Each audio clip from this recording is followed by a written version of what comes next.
بسم الله الرحمن الرحيم. السلام عليكم ورحمة الله وبركاته. طبعا دي قناة تايم سبورت الأرضي، البث الأرضي الرقمي. عشان تجيب القناة ديت وبالصورة والجودة اللي قدامك دي، تابع معايا في الفيديو. أعرفك كل حاجة عن القناة دي وإزاي تجيبها بأسهل طريقة ومش مكلفة، وكل حاجة بطريقة سهلة وبسيطة. تابع معايا الفيديو. مبدئيا عشان تجيب القناة دي بالصورة اللي انت شفتها دي، لازم تجيب الاول جاك ار اف ده، وده موجود في كل المحلات بتاع الكمبيوتر. الجاك ده ثمنه 5 جنيه، اسمه جاك ار اف. بتجيبه من اي محل بتاع دش ب5 جنيه. هتجيب الجاك ده وتوصله بسلك دش عادي، زيه زي الوصلة بتاع الدش اللي بتوصل في الريسيفر. الجاك ده ثمنه 5 جنيه. هتجيبه وتوصله بسلك دش، طرف هنا النحاس جوه هنا، والطرف الشعر على الحتة دي. كويس لغايه كده كويس. هتجيب السلك ده، طب ونهايه السلك ده لو انت عندك اريال هتوصله بالاريال ده، طب ما عندكش اريال هتجيب السلك، نهايه السلك اللي هو الطرف النحاس ده هتحطه على حته المونيا كده او اي طبق المونيوم، او تربطه في طبق الدش من ورا. طبق الدش تربط فيه السلك، تربط فيه السلك اللي واصل ده، وتوصله في طبق الدش اللي هو من ورا طبق الدش، او في اي حته في طبق الدش ده لو انت ما عندكش حته المونيا يعني.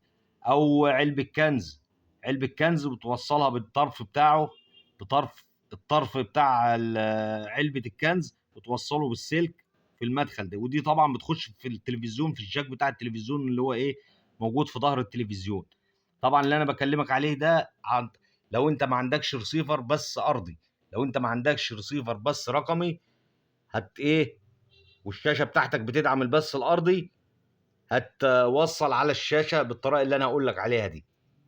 بعد ما توصل، بعد ما تجيب الجاك اللي انا قلت لك عليه وتوصله الطرف بتاعه النحاس هنا والشعر هنا، هتربط اخر السلك باريال. ما عندكش اريال هتجيب علبه كنز وتوصلها فيه وترميها على السطح، او لو ما فيش علبه كنز توصله بالطبق بتاع الدش نفسه، طرف واحد بس في طبق الدش وخلاص، وتوصله.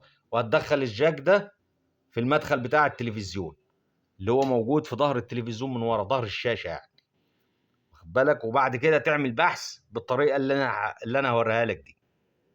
طبعا من زرار المنيو اللي موجود في الشاشه هتضغط على كلمه الضبط التلقائي دي. كلمه الضبط التلقائي دي هتدوس عليها كده، هيجي لك ايه، يقول لك اضغط على البحث والكلام ده كله، اديله بدء. هنضغط بدء كده، هيجي لي كلمه الهوائي، هوائي اهي، كلمه هوائي. وبعد كده نوع القناه رقمه تماثلي. التماثلي ده طبعا اتلغى، ما بقاش منه النظام ده اتلغى من زمان، ما بقاش فيها الا النظام اللي هو الرقمي البث الارضي. طبعا انا ايه، مش هبحث رقم وتماثلي، انا هبحث رقمي بس، اهو الرقمي اللي هو ايه، القنوات اللي هي اتش دي اللي هي الارضي. والتناظري ده نظام واتلغى وخلاص، ما عادش منه الكلام ده. فانا هدوس رقمي كده اهو، دوست رقمي. وبعد كده هنزل على كلمه مسح دي اللي هي ايه، او بحث على حسب الشاشه اللي عندك. هتدوس كده كلمه مسح ايه يعني بحث، وادوس اوكي اهو. كده هو ابتدى يبحث عن القنوات اللي هي موجوده على التردد الارضي.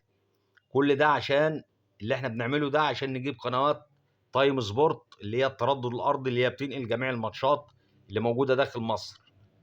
قناه تايم سبورت اللي هي موجوده على التردد الارضي دي، طبعا بتنقل جميع البطولات وبتنقل جميع الماتشات اللي موجوده في مصر. هو كده بيعمل بحث اهو. طبعا هو نزل لي ايه، 27 قناه. هو نزل 27 قناه، 17 قناه تلفزيونيه و10 قنوات راديو. هو بيعمل بحث اهو، استنى لما يخلص وبعد كده هنشوف القنوات اللي هو ايه نزلها. خلص اهو البحث. بعد كده بقى ايه، اغلق كده كده ايه، ابتدى يجيب لي ايه القنوات اللي هي نزلت اهي. دي القنوات اللي هي نزلت طبعا. طبعا انا ايه ما يشغلنيش القنوات دي كلها، انا اللي بدور عليه اهم شيء اللي هي قناه تايم سبورت دي اللي انا عاوزها. قناه تايم سبورت اللي هي انا ايه ببحث عنها. كل دي قنوات نزلت وقنوات اذاعيه وقنوات تلفزيونيه، دي انا مش محتاجها. انا كل اللي محتاجه اللي هي قناه تايم سبورت تردد الارض اهي، ببحث انا عليها اهو، هي نزلت اهي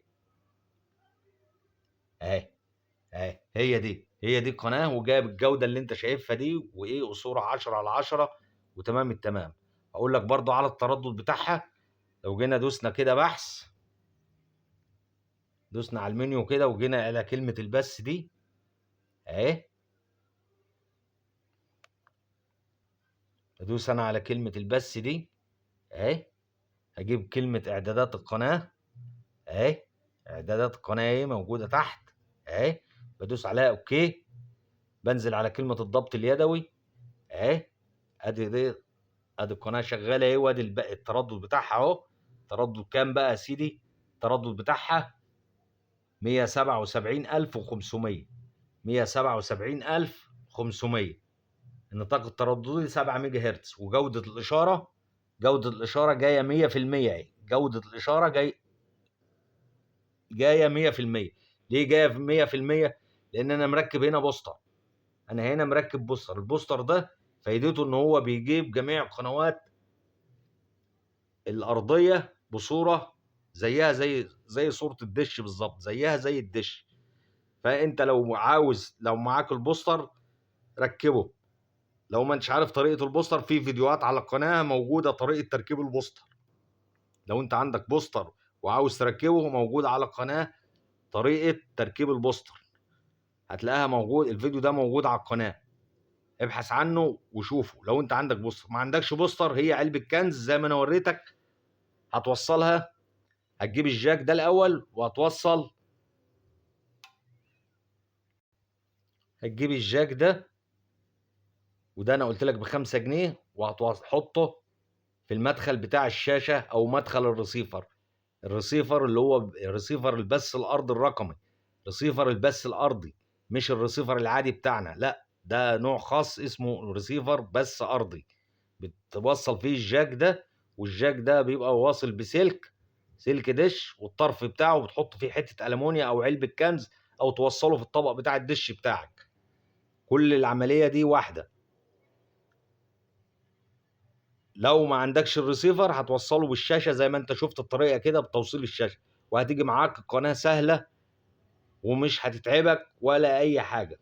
والطريقه سهله ومش مكلفه، كل اللي هتكلفه هو الجاك ده، وثمنه 5 جنيه، وحته السلك هترميها في الشباك وتحط عليها علبه الكنز او اي حته المونيا، وخلصت الليله على كده. وهتجيب الايه القناه بتاعه تايم سبورت دي، وتتفرج على جميع البطولات زي ما انت عايز براحتك.